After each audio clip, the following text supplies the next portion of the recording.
Hey, folks, and welcome back to Glenn and Adrian's Rock Talk. That's Adrian. And that's Glenn. And today we are going to take a look at Mission Souls, a band that we've been following for a little while now. We have a playlist for them, as a matter of fact. We're going to watch them doing a Creedence Clearwater Revival song, Have You Ever Seen the Rain? Of course, a massive hit for the band. In fact, it was one of their very last hits. It was on their sixth album, which was the last one where everybody was there and accounted for. John's brother left the band right after this. So at this point, they had put out 3 albums in 1969, and I mean full studio albums, and then 2 more. This was the last one in 1970. And they had one in 1968 too, but I'm just saying, that's a lot of material. And it was all written by John Fogerty. They're his songs. And so that's a lot of output. Things kind of fell apart for the band after this album, but so this may very well be the very last hit that they had as Creedence Clearwater Revival. Putting that aside for the moment, this is a band that we have enjoyed many times now, playing a variety of different types of music. I'm not sure if we've ever seen them do anything kind of straight ahead rock and roll like this. This happened, last November. So it came out November 22, 2024. So the lineup is the entire family. It's Ice at 11 on drums, Stacy 12 on lead vocals and rhythm guitar and some backup vocals, so there's an overdub. Nisha on bass guitar, she's 14 at this point. Nacy's 15, she's the oldest, and she's on keyboards, which is where we often see her, but she's proficient on other instruments as well, like much of the family is. Daddy Secan is on rhythm guitar for this one, so that'll be interesting. And then Mommy Sheena is the other vocalist. So looking forward to seeing that. I don't think we featured anything even related to Creedence at this point, but we do have a healthy respect for them. So Adrian, any thoughts ahead before we take a look at this?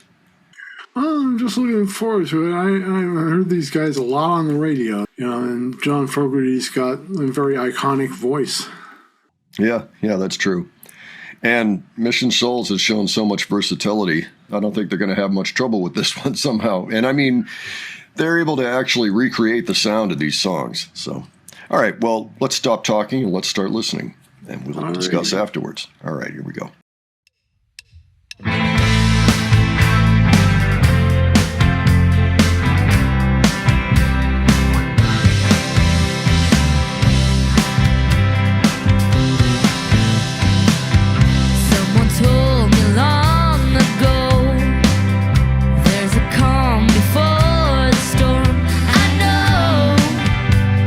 It's been coming for some time.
Nice. I liked that coda that they added in there. Yeah, have I not said this? Every time we do a show on this band, awesome sound and played perfectly. Musically, they've captured the sound. They capture the sound of everything they cover. They did a fantastic job on this song, I think. Yeah, I feel like they reached their listeners emotionally, as well as, a really good performance. Yeah, but they actually bring the emotion to it.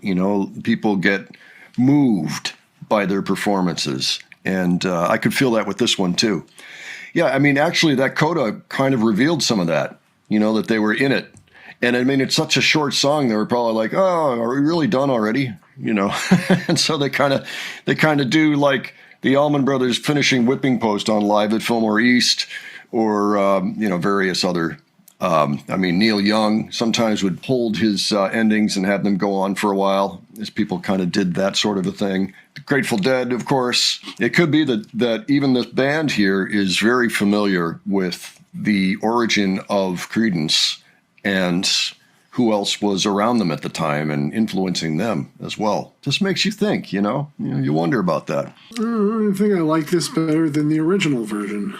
Yeah, I hear you say that a lot when it's this band, Yeah, yeah. I mean, well, it's true. The way they play the song, I will like it better than the original version. It's interesting. They played at Woodstock, but I don't think I've ever seen the footage. I bet you there's a story behind that. Like, I haven't heard anything. I haven't seen anything, but they were there. So, it could be that it had something to do with a contract. They may have said, no, we're not signing to be in the film or to be recorded or anything like that. I think the Grateful Dead did that as well because they didn't like their set. And so, but I've still seen some of the Grateful Dead footage. So I wonder about that. Maybe we'll have to see if we can find something. Well, when this band becomes famous, a lot of other famous musicians, the ones who wrote the original songs, will either be proud, ticked off, or charmed into oblivion. I mean, the whole family did great. I almost don't even need to break it down. It was great seeing Nisha on the bass. That's something I don't know if I've seen her play the bass before. And so that put Daddy on the rhythm guitar. Everybody sounded the same level of awesome as we normally hear. If there was anything in particular that you think was noteworthy that we failed to mention, by all means. And if you have other suggestions for us, please leave those below. And if you enjoyed this video, please give it a like. And if you enjoyed the presentation, please subscribe. All right. Thanks for joining us, and we will catch you on the next one. All right. Take care, folks. See you all later.